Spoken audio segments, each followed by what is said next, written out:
everyone. Welcome to San Ramon Valley Unified School District Board of Education Workshop. We want to let the public know that we are video recording today's workshop. The recording is being live streamed on the district's YouTube channel, and a link to the recording has been posted to the district website. As a reminder, per Contra Costa Health Services requirements, masks are required indoors for all persons regardless of vaccination status. I'd like to introduce my board members today. Vice President Ken Mintz, Clerk Rachel Hurd. Hello. Board members Shelley Clark. Good morning. And Laura Brett. Morning. Our student board member, Ronit Batra, could not join us this morning, but I'm your president, Susanna Ordway.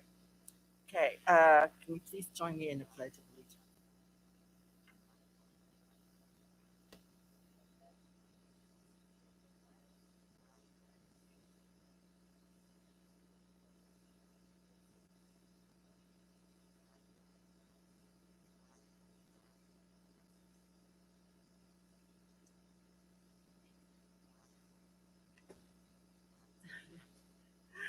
So may I have a motion to accept our workshop agenda, please?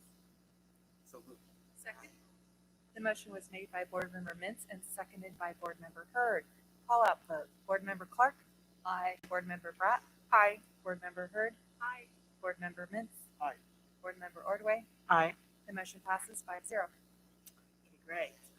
Okay, now I'd like to introduce Carolyn Finders, sitting right next to me, Director of Communications and Legislative Affairs from Big Friedman and Full Frost, who will present the first portion of our board governance workshop. Good morning. It's a pleasure to be back with the Board of Trustees here in San Ramon Valley, part 2 of a 2-part governance workshop. And today you're going to cover a few different topics. Just a reminder is from our work together last time. This is your meeting. I will facilitate your questions, but it's really a place for you to come to agreements on processes and how you want to work together across various topics.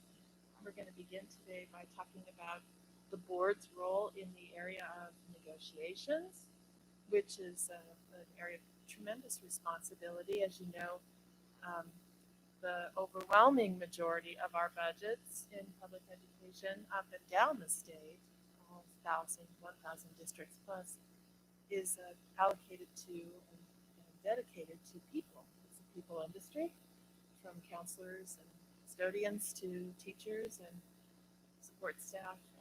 It's largely a people industry, and so typically anywhere from 85 to 88 or 89% of the budget, 85 to 88 or 9 cents of every dollar allocated to people. So understanding the board's role in setting direction for negotiations is really important for you, for the public as well. We're having this discussion in public. And also just a friendly reminder to the veteran trustees that you have the 2 trustees who joined in the merry-go-round of COVID MOU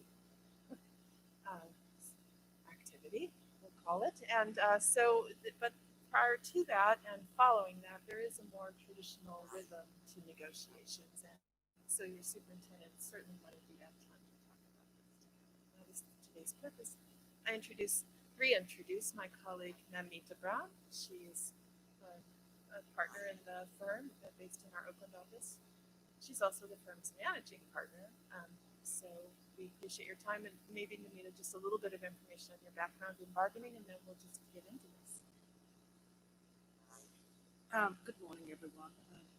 Namita Brown. I'm based out of Oakland, and I do a lot of negotiations. I sit at about approximately 42 different bargaining tables, and everything from certificated bargaining to classified bargaining. And when things don't go well, we end up passing all the formal fact-finding process that is in getting the parties together so we can reach an agreement. I've done it all. I'm very proud to say that I never had a strike on my hands, and I'm even more proud to say that my hands are genuinely civil very well. It's all about attacking the position rather than the people. And I know it sounds cliched, but that is the philosophy of bargaining that I bring in terms of doing this work. And at the end of the day, I always remind everybody on our side, the district side, that public education is dependent on public monies, and the biggest advocates for public monies are our local communities, CTA, CSEA, SEE. No matter whatever position we take, at the end of the day, they are the biggest champions of the school. We ought to always recognize that as we work collaboratively through really different issues. So I'm looking forward to this work that we do together. Thank you. Okay, so we'll just get started, and I'll also say good morning to the staff that's joined us. Dr. Malloy, it's nice to see you. Good morning. Peter Jinsky and Jar. Good morning. Okay, so we'll begin. I address myself to the president. We'll just begin with negotiations. There were a few different topics you want to touch on and try and move through this one. Okay, so the Board of Education has as prescribed by law, a role in negotiations, the board as a whole. And so I'm just going to have Namita maybe walk you through that, and but briefly to see if there are any questions from any of the board, in particular the newer trustees. And then I'm going to walk you through this two-sided handout that we have that I was involved in creating with an attorney in our firm. I like, I don't know, titles for things, I guess. So I call this one Setting the Table, because when we go to bargaining, we're at the table.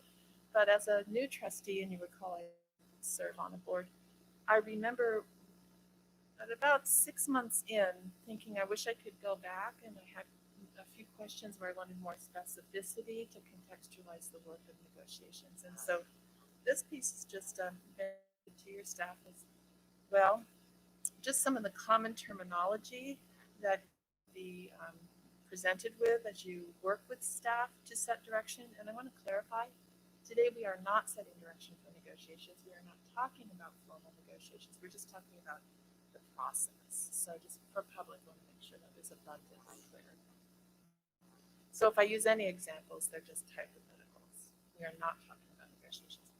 But you see here in the gray column or the gray box, just some of the items where you're going to want some specificity from your staff, so that right off the top you know what STRS, which is retirement, PERS would be costing the district. You want to know what step and column on average costs the district. The cost of benefits, reserve, 1%. We often throw percentages around, 2%, 5%. I would just recommend that you go into these discussions with numbers on those, and that you speak in terms of numbers, because the public doesn't necessarily know the difference between 3%, 4.5%, but they certainly understand the difference between 2.8 million and 4.1 million. So you just want to make sure that you're working with staff to have numbers for all of this. It will help you to explain the position of the board and the situation of the district. So just from that, your staff's just super reliable to you in this area. They're very, very meticulous and very informative. So maybe Namita could just walk through the steps, beginning with sunshine. And I'd like the trustees to be thinking, am I clear on my role, our role around each step that she walks you through? I think that would probably be the healthiest approach. So sunshine, not only what is it, but what do you need to do to prepare for it, or how are you prepared coming out of that particular stage? So if you please. Yes, I just want to point out that in the gray box right here, you also see statutory, the word statutory / salary driven costs.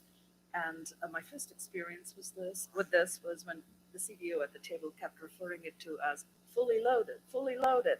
And I thought, are we ordering big potatoes for lunch? I mean, I didn't quite get the concept of fully loaded. So the point is, ask questions, because I think people are so used to using their regular, shorthand vernacular, and these are terms of art that don't appear anywhere else in real life. So please just feel free to ask questions. So generally speaking, when we are talking about bargaining, the first thing that happens is this idea of what is called sunshining. And sunshining is basically letting the public know where we are seeing need in terms of our current collective bargaining agreement, where we would be either offering adjustments, revisions, new language, or modifying the current practice or negotiating generally. The idea is that you identify those articles so that the public can weigh in on that. And for the most part, it's very rote.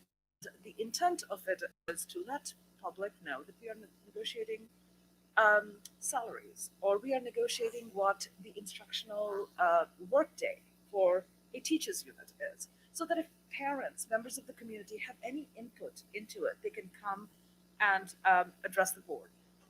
It's not about the proposal. It's not about the specific language that you will be proposing at the table. It's a bigger conversation. You're opening up the topic. And you gather public comment, and that is where you say to your negotiators, okay, you've identified these articles that are going to be of interest to the district. We are opening this, and hence we adopt the district's proposed sunshine proposal, and that is to indicate to the members of public that we are going to be negotiating on these specific titles. CSEA, SEIU, CTA, whoever your unions are, will come and do the same in the public forum. Ideally, 9 times out of 10, when labor relations are good, most times the district and unions do it simultaneously, so the board gets a full picture, so that the public gets a full picture. But sometimes things happen, and that's not indicative of bad faith bargaining. It's labor relations or labor representatives get moved, there may be a vacancy, there might be an emergency, so things don't happen at the same board meeting. But generally speaking, the rote, normal path of it is both the district as well as the union sunshine, what they're going to be specifically negotiating around at the same board meeting. And you listen to public comments. Sometimes some districts come back and do it in 2 sessions, like first board meeting, second board meeting.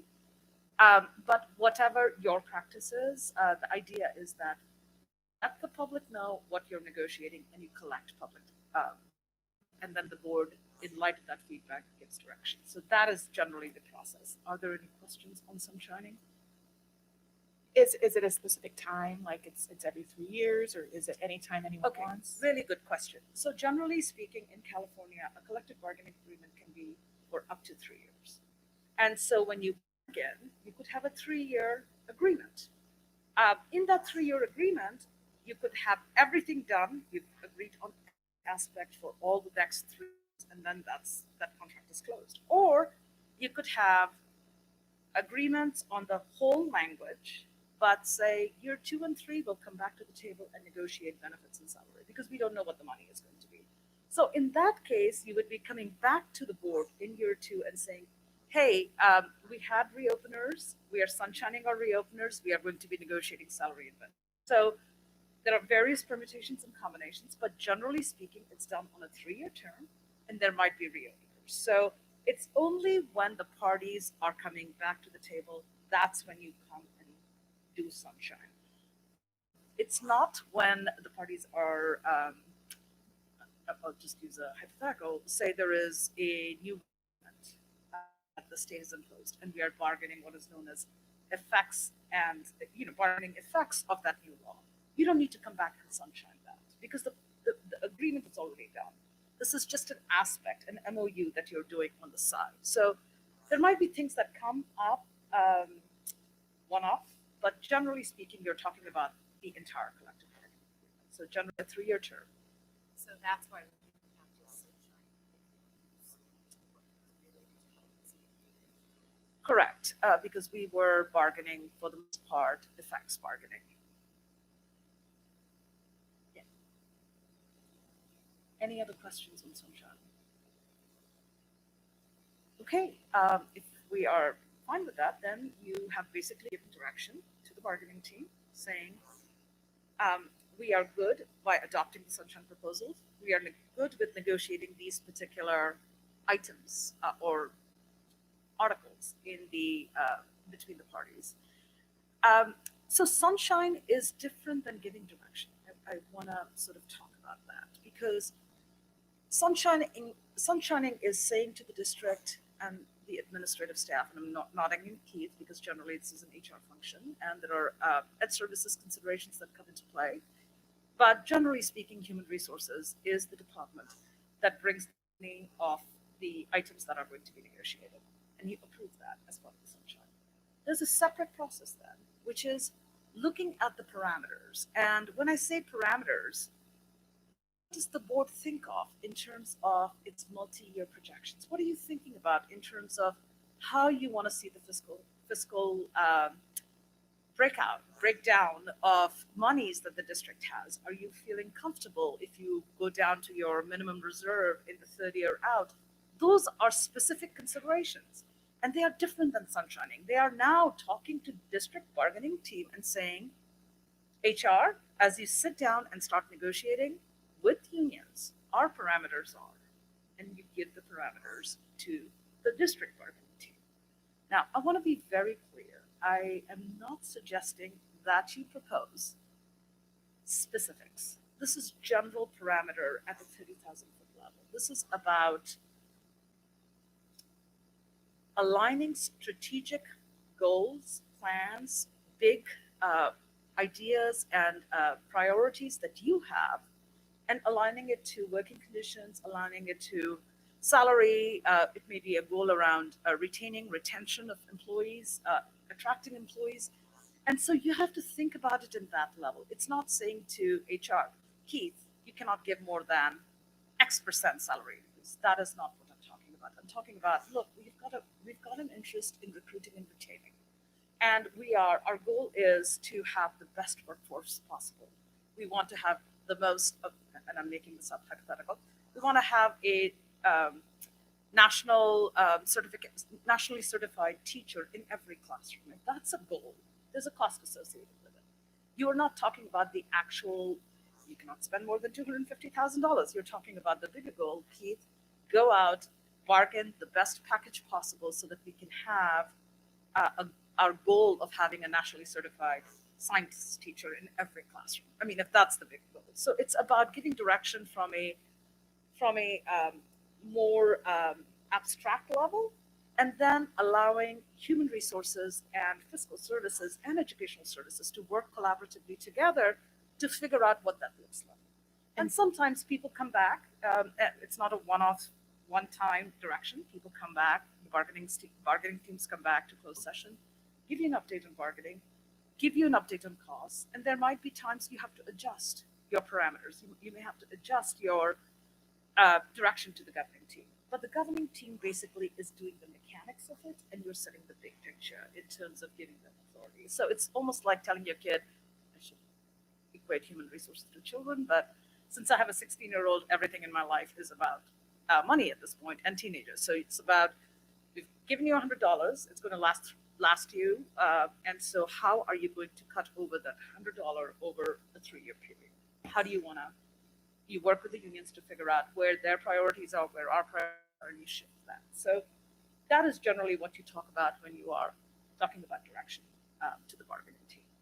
And I just wanted to say, again, hearkening back to my experience, sunshine, when staff comes to you and says, these will be the items we recommend that we look at, it's a really good time for the board to be clear, not only as an individual, but through your discussion on how this aligns with your goals.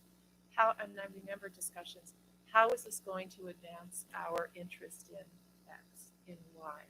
And understanding that and discuss that together. So Rachel hears from Ken hears from Susanna. So you process it as a team. I think there needs to be ample time, Dr. Malloy, for your team to have that discussion, not just hear it and understand it each independent of one another, but to process it together and with you, so that we know all the time and talent that we're putting into negotiations is around the health of the organization. So that I believe belongs in that sunshine. Oh, I completely, Just to stress that.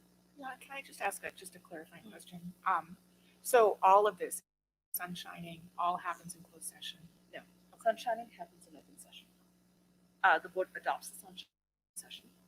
When you start giving specific direction to the governing team, to the district's bargaining team, that happens in closed session. Any other question? That's a really good question to clarify.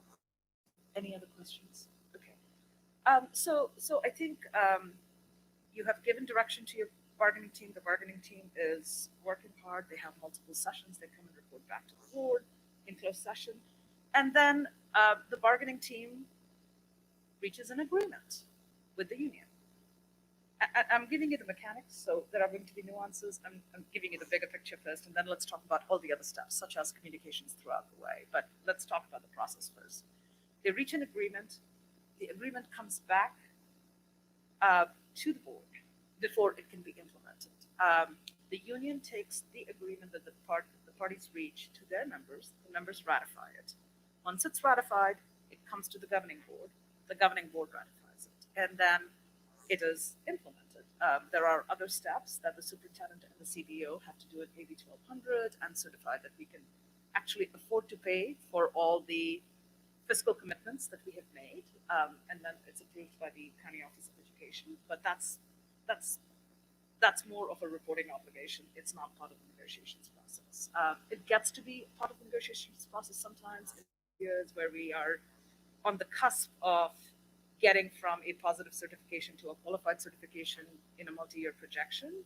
But generally speaking, those are operational mechanics that happen at the end of the process and away from the table.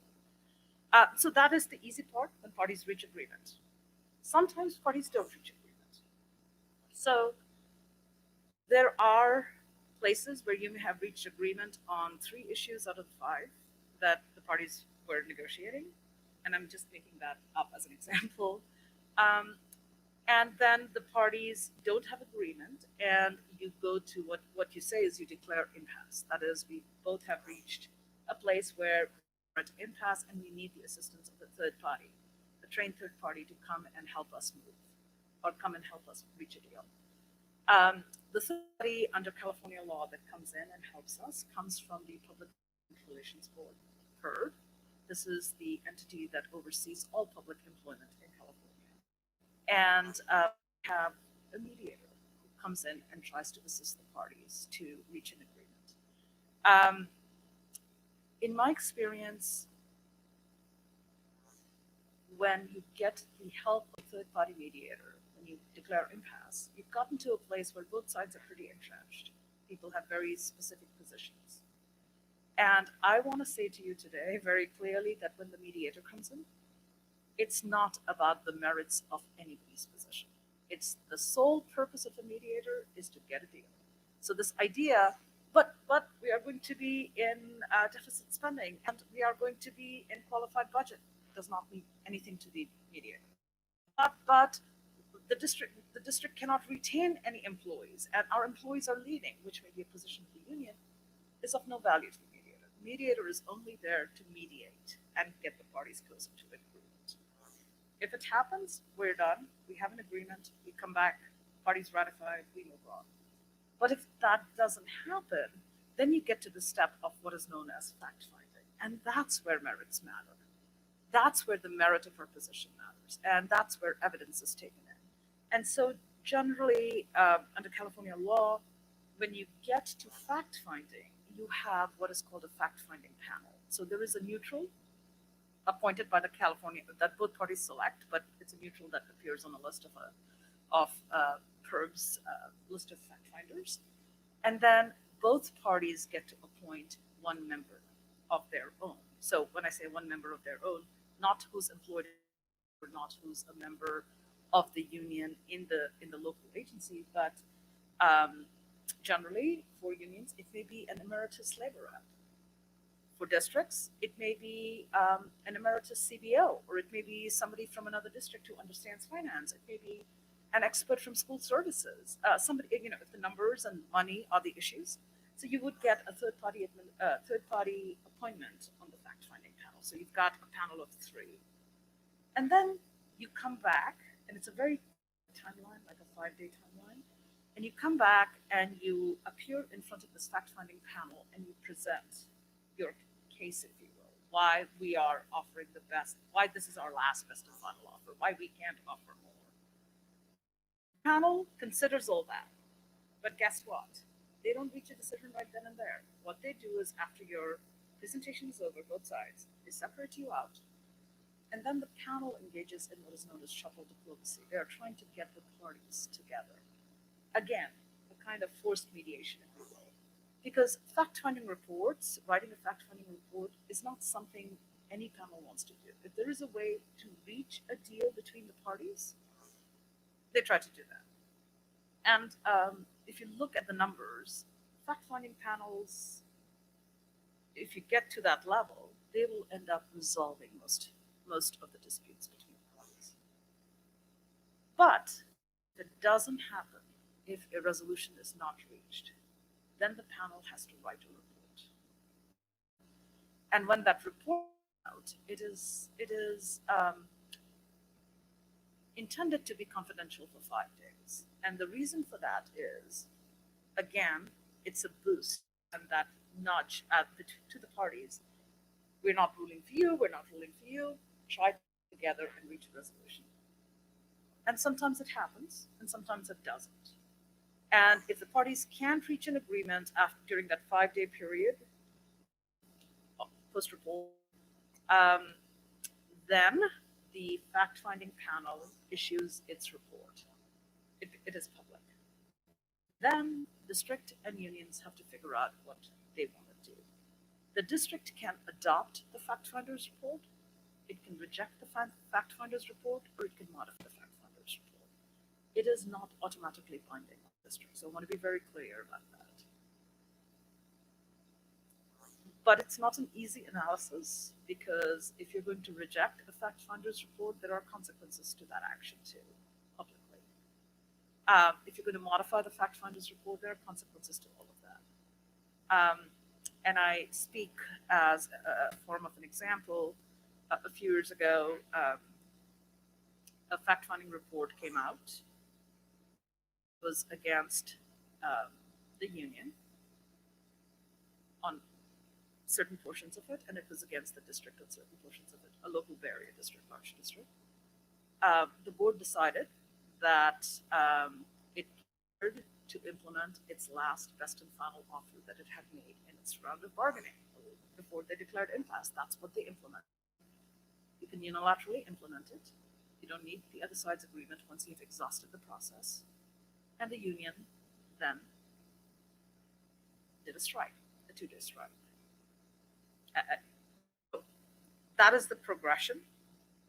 Strikes are hard. Once you have a strike in your system, it takes 10 years to get past that. And so it's never the intended goal. Difficult labor rules are tough too. So I always say that if a board is moving to the direction of tough labor to make sure that it is a position that you are not going to change 3 months into it, because you would have incurred the bad feelings of that 3-month period. And those things are hard to undo. If it's a position that you're merely taking out of principle, I would urge you to reevaluate that. And it's easier said than done, because I think feelings get into play. But at the end of the day, we are stewards of public monies. Our obligation is to our students and our staff. And so it's not easy, but you have to separate the feelings from the task, which is at a labor contract. And there are consequences for everything, and some are more tangible than others. Some and show up in multi-year projections. Others are not tangible to the eye. They appear in terms of bad feelings, bad relations, difficult feelings that linger on, and that's not the kind of working condition that you want to strive to it. So that's not to say that you don't make the hard decision. That's just to say that you weigh it very carefully, and I expect all of you to, and you already know this. But those are that is the life cycle of a negotiations cycle, and I want to know that there is no timeline for it. Generally speaking, sometimes it can take 3 months. Sometimes it can take 2 years to reach a deal. I have one district where our understanding with the union is we're going to finish it up in three sessions, and that's what we do. but labor relations are great. We issue common talking points at the end of the day, and we stick to our 3-day timeline. But you have to get there. So every district has a unique pattern. Nothing is right or wrong. It's local, based upon your local values and local operational models. So that is the general life cycle of negotiations. So Namita, I have a question. Yes. When you say the repercussions of a strike may last 10 years, do you mean like the relationship or? Yes. Okay. I mean the relationship. I've been in many districts where there was a strike, or they were on the cusp of a strike, and every cycle of bargaining that is raised in caucus, it's raised at the table, it's raised at a board meeting, it's raised with the new teachers that walk in, and you have savvy, union members talking about that, talking about the strike, and look. Let's just also recognize the truth, which is when you walk away and you've resolved that difficult situation, as memories fade, you are not thinking of the difficulty of emotions in that situation. We sort of have this, we sort of romanticize it sometimes. And so it becomes sort of a legend in many ways. And so the tough actions get softened. And so all that remains is 7 years from now, we were on the cusp of a strike. We were wearing shirts. We were doing this. We were doing, and that is what remains. And so people don't remember the nuances. People don't remember the righteousness of anybody's position. All people remember is that feeling that they were on the cusp of a strike, or the district was dealing with the walkout of teachers or classified staff from our facilities. That's what reminds us of the strike. So that's what I mean by that. Great. Thank you. And we want to take any questions, clarifying questions. Again, I encourage you to have discussion about this because there are, veterans who've been through it before many times. You, both sides, regardless of the unit you're negotiating with, across all units, you have your representatives. Some have very small teams. Some districts have larger teams. It's important for the board, for all of us to understand not so much the people, but the positions that are there and why they are there. It's not uncommon for Ed Services to be there because we're really an education institution and we're driving change in education. But you want to understand who's at the table and why. And the table then moves into caucus, and just to make sure everybody knows, caucus is where each team can have their discussion about the particulars and then come back into the table. So that's a rhythm that I want you to be familiar with too. And I want to touch on one other thing that I think would be healthy for you to look at and think about as a board, and that is communication coming out of negotiations. Regular communication that is not designed to, it's not political, it's transparent. It is honest and fact-based, and today we met for the first time. I want to thank the following team members for participating in negotiations. You recognize both teams, SEIU and district team, and we are discussing the following items. And here I say have consumer-friendly language. When my mom reads Article 626, she thinks it's something from McCall's magazine. And when you talk budget language, sorry, Greg, stores, other stores, and all that CBO language, my mom thinks that's Walmart and Target. So you really want to make sure that if the purpose is to inform the public, including your employees, of what's being discussed in bargaining is legally permissible, you want to make sure that it's consumer-friendly, that it does something for you. I have seen in some districts that they begin by discussing the actual budget and agreeing to, what are we talking about here? What's literally available to us? And then from that, they on budget, a pie chart of your income, a pie chart of your spending, something that you all agree on, and that's the first piece that goes out with we're at the table, and there's an overview of what your budget and your income and your outgo look like. So there are many examples for you to take a look at, but I do recommend that you would consider the importance of a regular communication piece that goes out following each session to your employees and the community. And with that, we've walked through the steps, and I just want to make sure you have a chance to talk about any questions you have, including, I don't know which positions are at the table for you when you negotiate. I don't That's know. what I was gonna ask. Okay. Historically, what positions have been on our team, and have there been board members involved in that process other than, setting the goals and communicating with the negotiating team? So I'll start by saying that there is a team that is always there. Keith will speak about it in a second. And then, as we heard, there are members of the team that come in and out depending upon need. And I think that it's important to talk about the historical involvement that board members have had and where you want to go in light of this discussion is important to do today as well. So Keith, I'll turn it over to you. Thank you, Dr. Malloy. So as far as our negotiations with the San Ramon Valley Education Association is concerned, the management side of the bargaining table includes 3 administrators from the Human Resources Office. Melanie Jones is the lead negotiator. Carrie Vandestar, our director of certificated, will be participating as previous directors of certificated human resources have participated.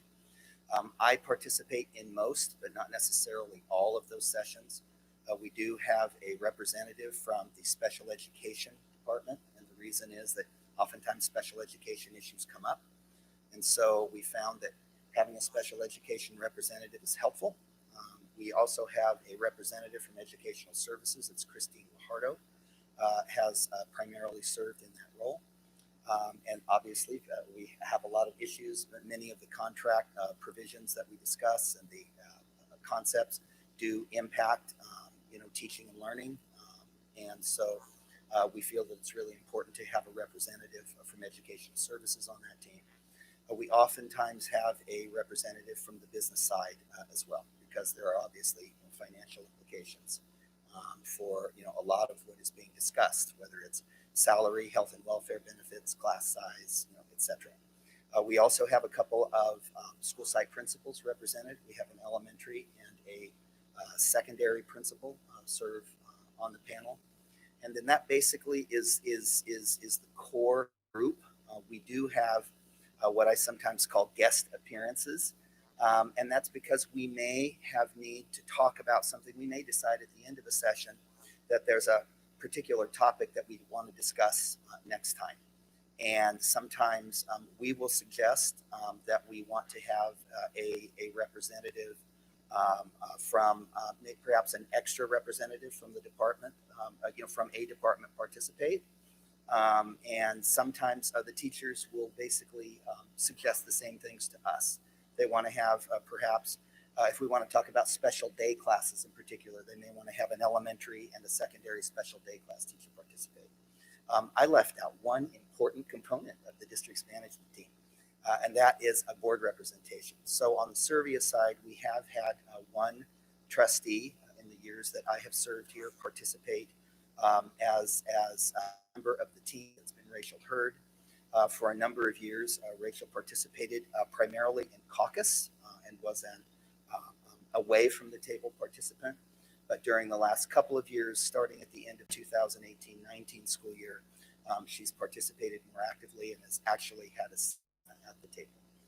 And that's actually provided a bridge, so to speak, between what happens at the bargaining table and what we talk about and updates that we provide to the board in closed session.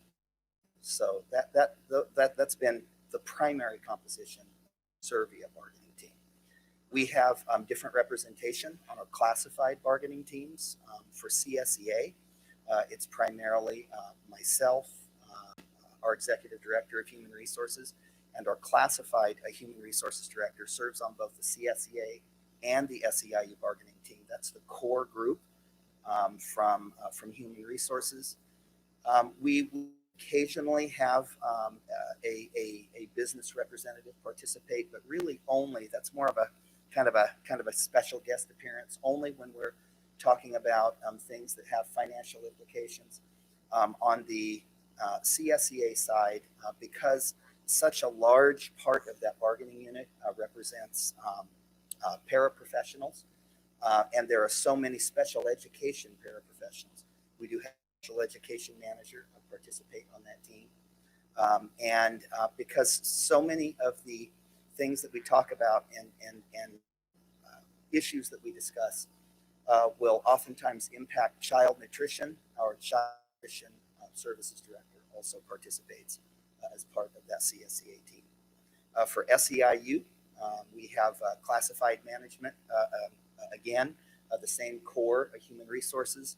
And then the other two management participants are Craig Sesko, who is our director of maintenance and grounds.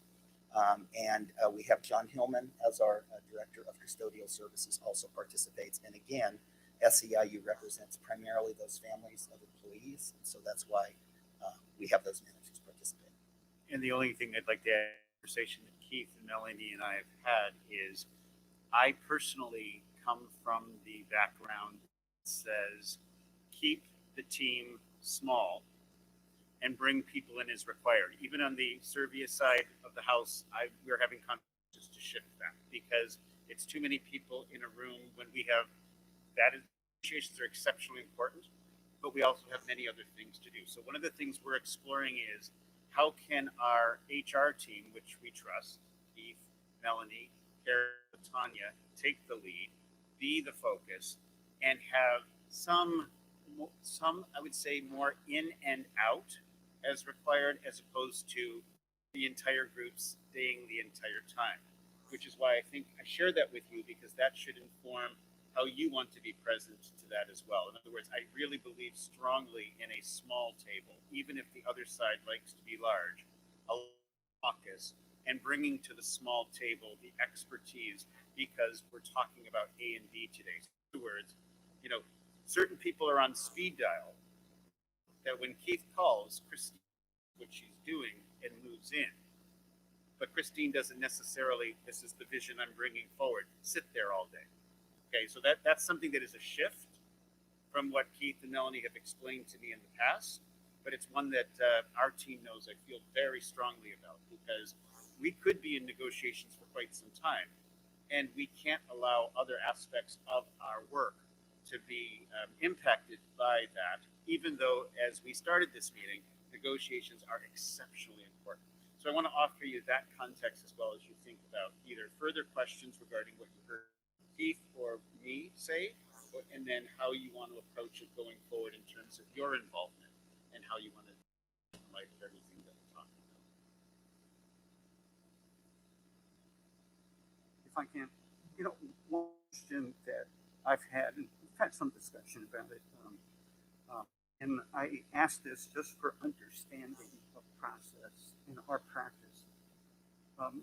Before its most recent meeting, we incorporate what we refer to as Metoo agreements between our different bargaining units as well as our management team. And so from a board member's fiduciary responsibility, the question of having management folks who will benefit from compensation related topics bargaining for the district, and how is that practiced in other places? Is it just a normal type thing, or is there other types of approaches that need to be considered? A really good question. But the norm is that you will have district HR staff lead the negotiations. I mean, yes, in many places there is a Me Too, but generally it's an implicit Me Too. It's not generally, written anywhere that you will get. And maybe even if it is, it's not a usual practice at all. It may seem like you're sort of negotiating for your best personal interest, but remember, the human resources team, and I'm just picking on human resources simply because they lead the district's interest at the table, they're not setting parameters on their own. They're taking direction from you. So that's the check and balance. But it's a usual practice. Yeah, I could just emphasize that. You are driving the parameters. It is a practice for a lot of reasons that we can talk about either now or later, because there are all kinds of implications if that board chooses to shift that you also hold that authority too. So it's something that we can't do without you. So that's just something I want. And part of the reason for asking the question too is because it does come up usually after the fact. It comes up when we negotiate an agreement with one of our bargaining units, and then the others, continue to bargain, but that first one will still get the benefit of anything that might be more beneficial. But the other place it comes up, and it gets back to Charlie's point about communication. When the public understands or thinks they understand how compensation works for our management employees, feels that well, you're getting all this extra money. Why is that? Why paying so much for management without an understanding that the way that our process works provides for that equalization of benefits across the entire employee base? And if I may just add one more thing here, in my experience, Metoo Language is not just a broad stroke approach. Most districts have Metoo Language that is very carefully crafted. It excludes things that arise based upon an exchange. So the union gives up something, and for that the district pays them something back. That generally excluded from the Metoo Language. If it is going to be something specifically only certificated staff can get based upon the funding that we are using, that would be excluded as part of the Metoo. So Metoo can be crafted in different ways.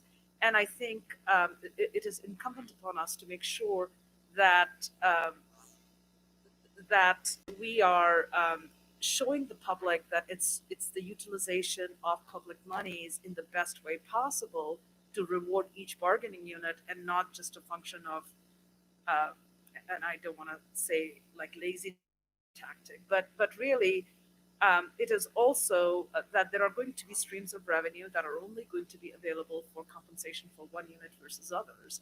And we take that into account. So a general Metoo can be written as broadly as possible, but to alleviate some of the concerns that you were raising, I would really urge you to write a more focused Metoo language that clearly states that it's not just a general compensation increase that translates into Metoo, but we specifically exclude X, Y, and Z if it is made as part of a concession, or if it's made as part of certificated additional duties, so that there is not that appearance. I think we fall into that a number of times, and it'd be very interesting to see what that kind of language might look like to identify those generalizations versus more specific. Because again, we always seem to try to balance those out, and appropriately so. But it's one of those after the fact and big issues that we tend to deal with. Thank you. Can I make a comment on that?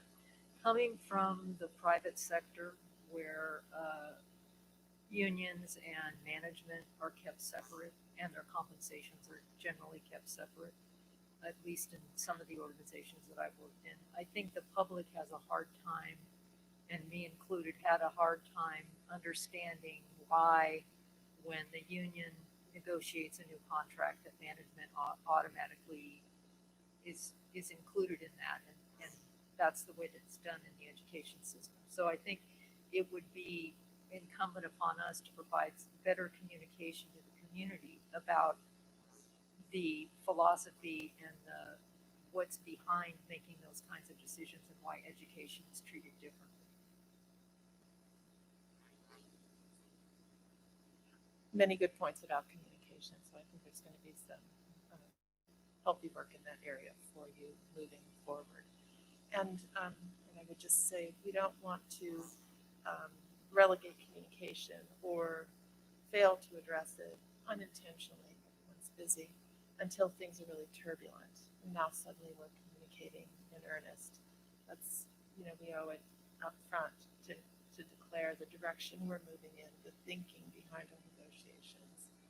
Sometimes those statements look like, and this is, again, we're not negotiating today, but sometimes they look like, give everything possible to the employees without cuts in any of these areas. and then you task your staff with figuring out how to do that and come back with plans. But so anyway, I just think there's going to be great room for communication here. I want to bring you back to the table, and I'll ask the question. I think we all know the answer, but I want to make sure, Anita, the district doesn't have any say over the union's table selection.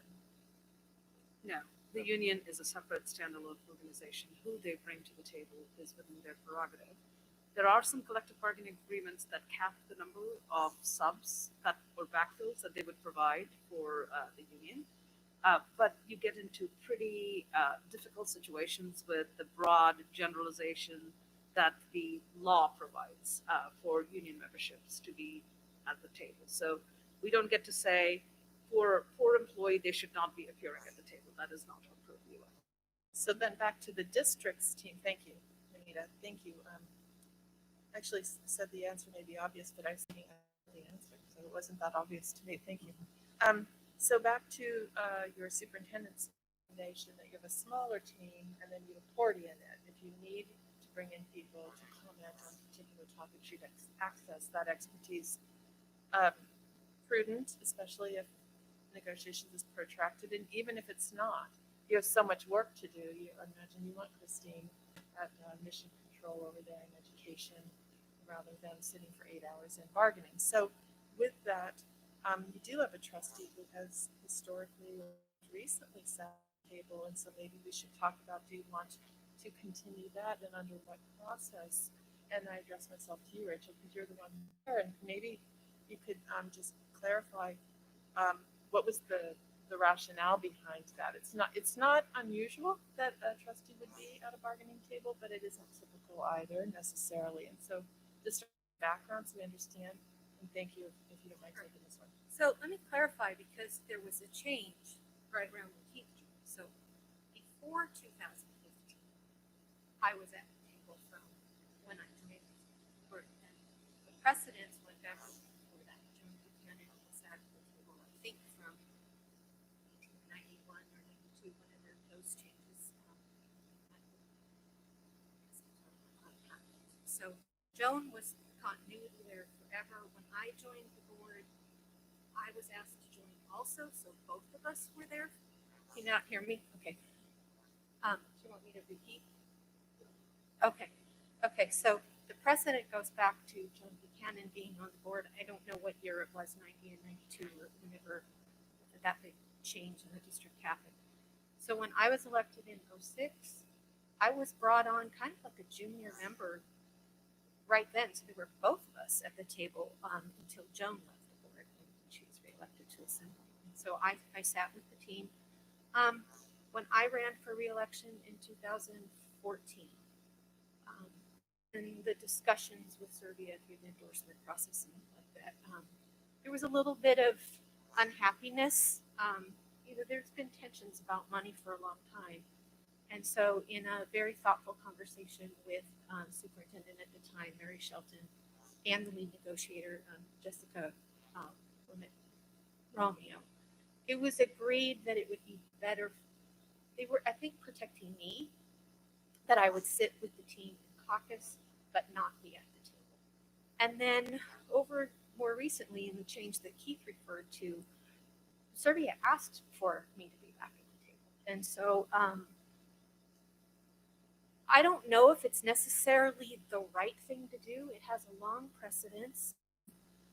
I feel like it's a positive thing in terms of just another perspective from closed session into caucus. It's kind of odd to have this conversation just at a public meeting, but in conversations I've had with both Melanie and Keith, I think it's a productive thing. I don't think I'm ruling the roost or anything like that. I just think when we're in caucus, we're able to have really transparent conversations with each other about what we think. And then I hope that when we come back to closed session and Keith is doing his report to the board, I can add just a different lens to add, not to contradict or something like that. So I would like it to continue. I think this might be a weird time to disrupt all of that, but I I serve at the pleasure of all of you if you don't think it's a good idea. Can I ask specifically what the role you play at the table is? Like, since I've never been to the table, I don't know what actually happens and how a board member fits into that. I think sometimes there's maybe misunderstanding about the board and what we're directing. And I think it kind of comes along the lines of some of the things we've been talking about. What is the direction? Sometimes we've gotten in positions where it's like kind of there, but we have to go back to the board to get the okay. But we don't, because the board has already given its general staff. I think in some ways it adds some credibility to the union that the district and the board are on the same page. I think, to be completely transparent, I think that's the crux of it. And I think sometimes when things are just getting a little tensiony at the table, me as a community member, not a manager, can ask a question that sometimes diffuses things. I feel free to jump in here, but I just, sort of like the layperson language, let me understand, what is this, what you mean, and I can kind of carve through the next step in communication. Does that make sense? I would just say beyond San Ramon Valley, what I've seen is if a trustee is involved in negotiations, and certainly Anita has seen this, she's at tables, I am not, it's often to ameliorate the concern. Again, I want to make abundantly clear, I wouldn't know that this is the circumstance in San Ramon, just telling you other places. It is to ameliorate the concern that the board isn't really setting direction or hearing all the facts from staff. Being trained or however we want to set it up, then we're left with, somebody who doesn't have a lot of experience with all of these kinds of things. So it would be important, whether it's a rotation per se, or whether I sit with you, or one of us sits with you. That would be something that I think we need to put into play, because you may not always be here, and we all need to be able to have exposure to that, to have a deeper understanding of exactly, when we make these decisions, exactly how they play out. If I could offer a strategy that I've used before, I just leaned over to Keith to be sure I wasn't saying something problematic. The way in which I've dealt with this before is that there's the person who is the board's member to caucus, and fine with the second person being at caucus, you're allowed that, so that there is a transition plan, so that the one person stays for a period of time and then there's another person that could be available. You have to work that through with election cycles, because we don't have control over this anyway. I mean, let's face it, there could be a situation where it's going to be a new person regardless. But I think that, to your point, there's probably to build something in where there is the ability for another member to experience, again, if that's where you want to go. I really, as I'm listening to you, this is a conversation. We're open from a staff to where you land. I mean, there's some great ideas here, but just know that we can think of strategies to get at whatever you feel we need to address, like this. Yeah, and I would just ask, Rachel, so if there isn't a board member, what do we lose? And, what do we then miss? I'm just curious from your perspective, what the con is of pulling back from the table. Well, now I'm trying to remember, why did we switch it back? Do you remember? I'm pretty sure it was the union requested it. I just recall that it was during a very particularly difficult round of negotiations that required a lot of creativity in order to bring closure to. And if I could add, this is where the only place I have a strong feeling, if I may put it on the table. If any board feels they need to be there because we're not doing what we need to do, I would expect that board to be calling me into a session to explain what I'm doing that isn't aligned with the direction. So I just need to put that out there strongly. That's the only reason for a board to be there that would make me really uptight. All the other reasons I'm fine, because I think there's a really important process there if that was to be the issue. But I think all the other issues that have been talked about are great. that one in particular is the only one that I think moves towards tremendously unhealthy, and I wouldn't want us to be going down that road, nor am I hearing it. I just wanted to state that publicly. Do I think that there was a strategy of some other districts, right, limiting a certain item to a certain number of minutes. I don't know if I agree to that. I had a hybrid kind of suggestion. Okay. Because I think we should rearrange our meetings entirely for, particular, blips in the flow of when the community wants to come talk to us. Because sometimes people coming to speak to us in public comment are just doing like a little BSA announcement, right?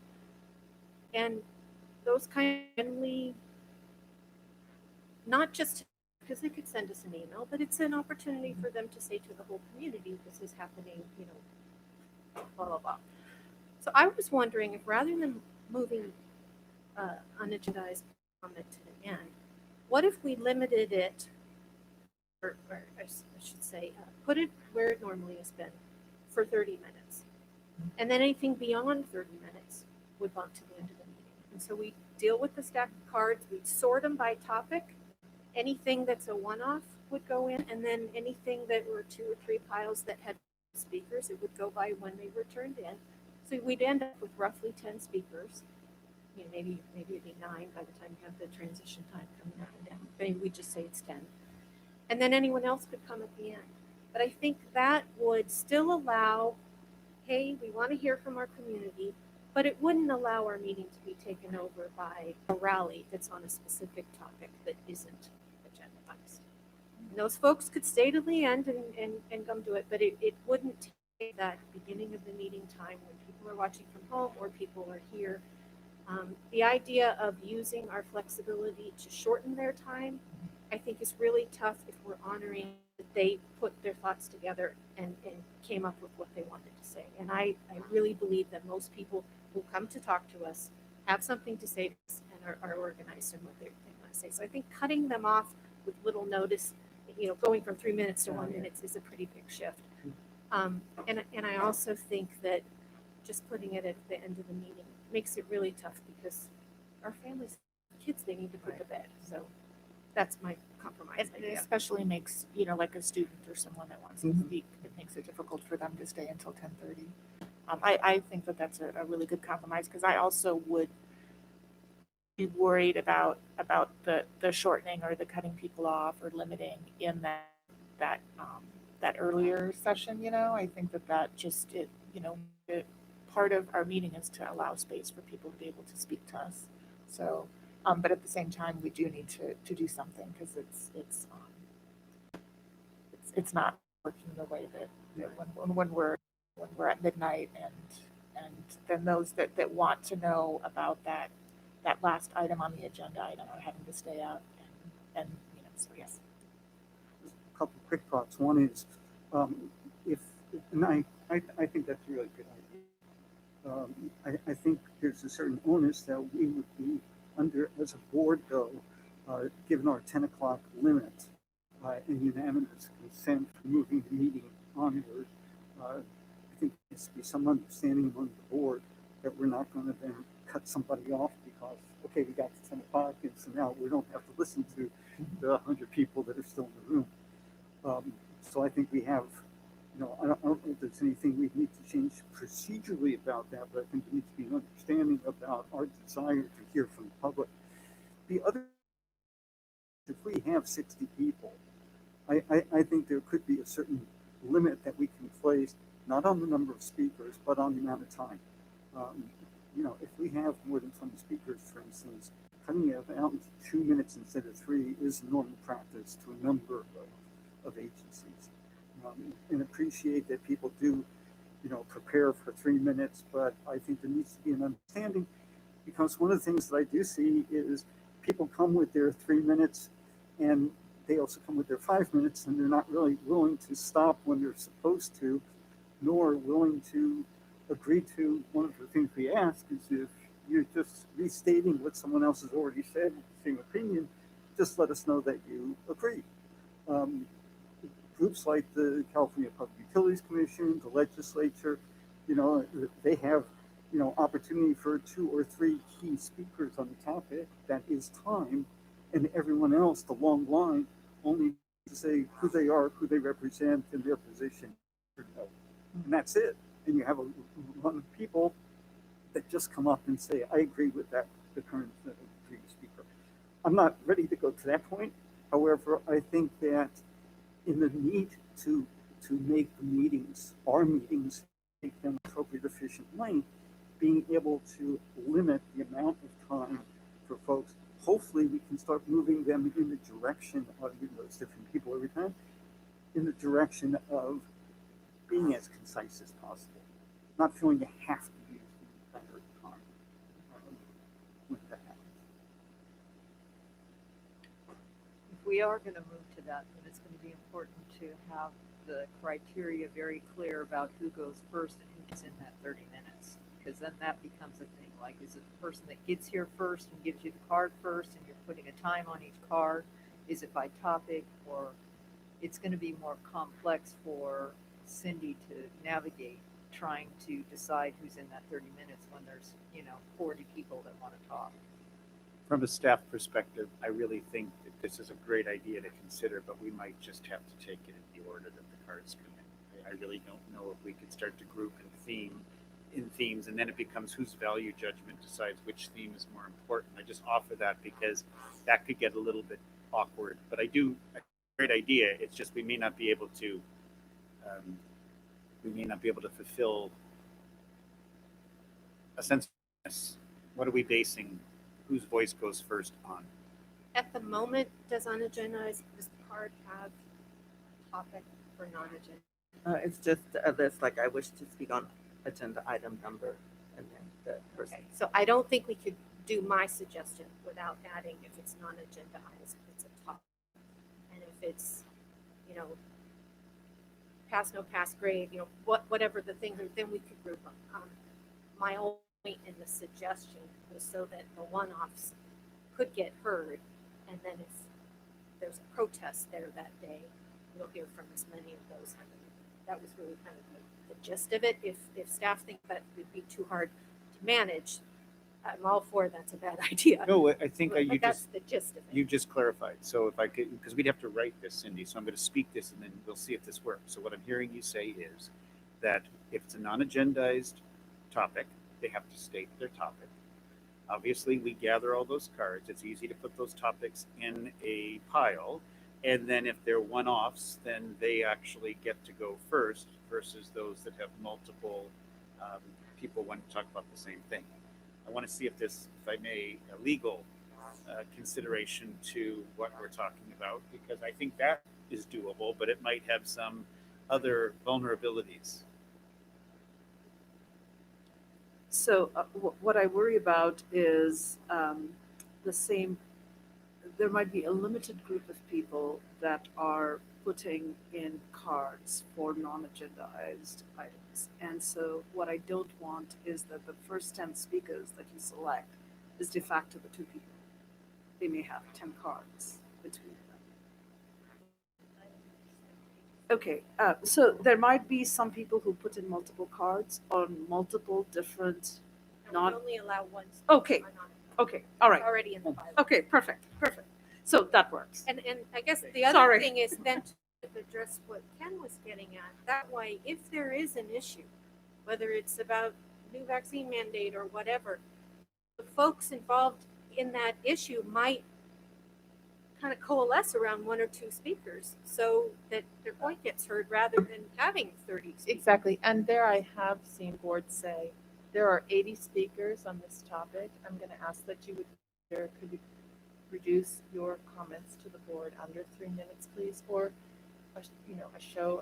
choose a few people to address us. We see all stand as the person speaks. In Dublin, they do. I mean, there are many ways they let them show their support, but you can suggest between now and then if you could reduce your comments from 3 minutes to 1 or 2. Otherwise, we are going to be here for 2 hours of comments at the end of the meeting. And they may plump that. it's just something I can offer. It's healthy that you're looking at this though, because you do have, I think it's really important for you to be able to explain, and you all can do this very well. We want to hear from everyone as your president opened this. We also have to conduct the business of the district. And the one thing I haven't heard you say, but I know you're all sensitive to, is that your staff doesn't want to be presenting a report to you on their hard work and all the accomplishments at a site or with a particular program at 10:30 at night and then have to return to school at 6 in the morning. So we have to be respectful of our staff. And I have one other suggestion, at least I'll throw it out there, see if there's any interest. As it relates to public speaking on consent calendar items, given that these are routine in nature, and I find that a number of times when someone asks to pull something off the consent, it's really a point of clarification as much as it is an issue with the consent calendar item. And what I've seen in other organizations is that if you want to pull something off of consent, you would contact the district in advance to ask to do that, so that staff has an indication about whether it's just a point of clarification that can handle quickly, as opposed to having 5 or 10 items pulled off of consent. I think of a particular city council I'm aware of that their meetings are so long, they end up not being able to get through even their consent calendar items and have to continue their meetings because they weren't able to get to the actual business of that city. I'm just trying to think of other ways we can make our meetings more efficient and at the same time not press the amount of public input, but just put more responsibility on the public that they reviewed this. Have a sense, I've got a question about something, it might not even require them to make a comment if we can have staff just very, very quick, as opposed to being caught off guard and looking for a presentation in the middle of the meeting, being back what we were just saying there. And if I may just say that many districts do that, exactly that, where if there is a question about an item on the consent agenda, that is sent to the superintendent or someone like Christine, and then whatever information that is shared to the board member who asked the question is disseminated to all, so that there is no issue around not getting access to the same materials, and that should take care of that particular item instead of pulling it out at a board meeting. And all those, all those consent calendar items are included with all the backup in our board packet that's available to the public as well.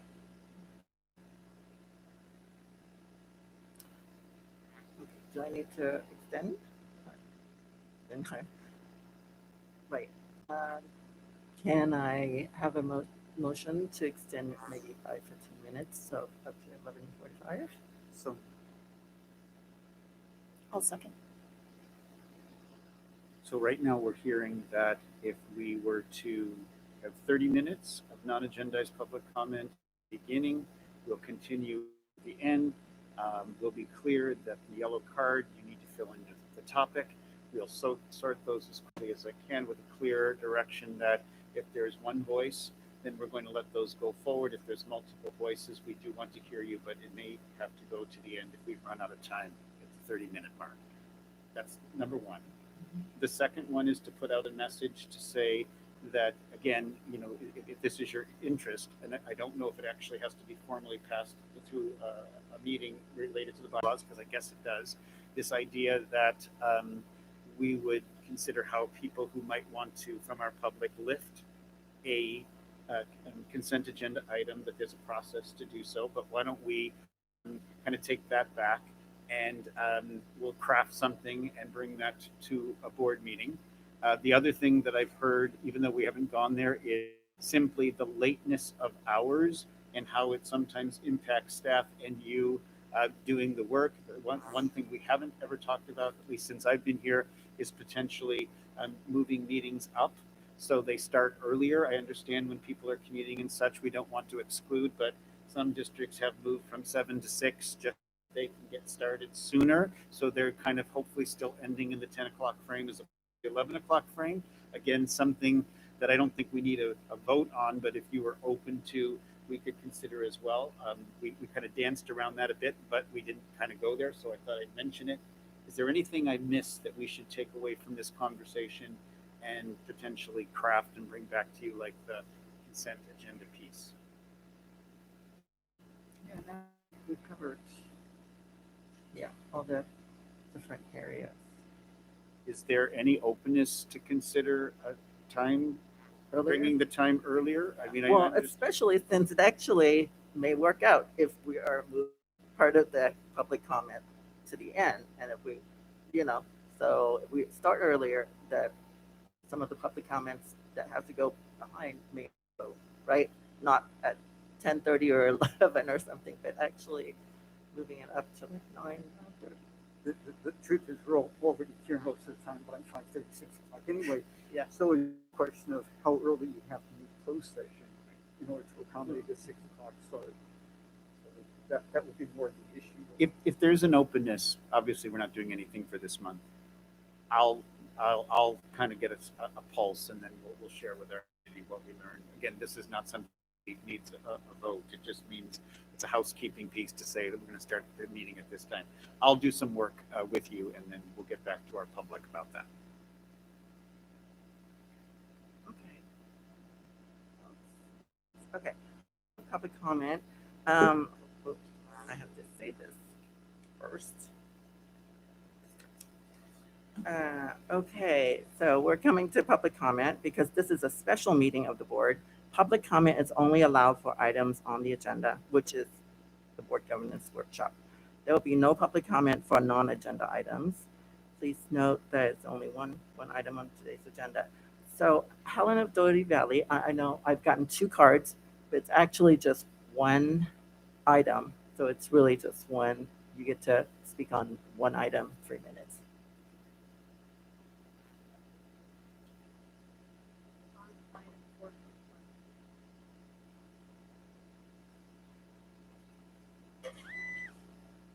So first of all, I find it kind of appalling that you guys think California teachers are credentialed nationally.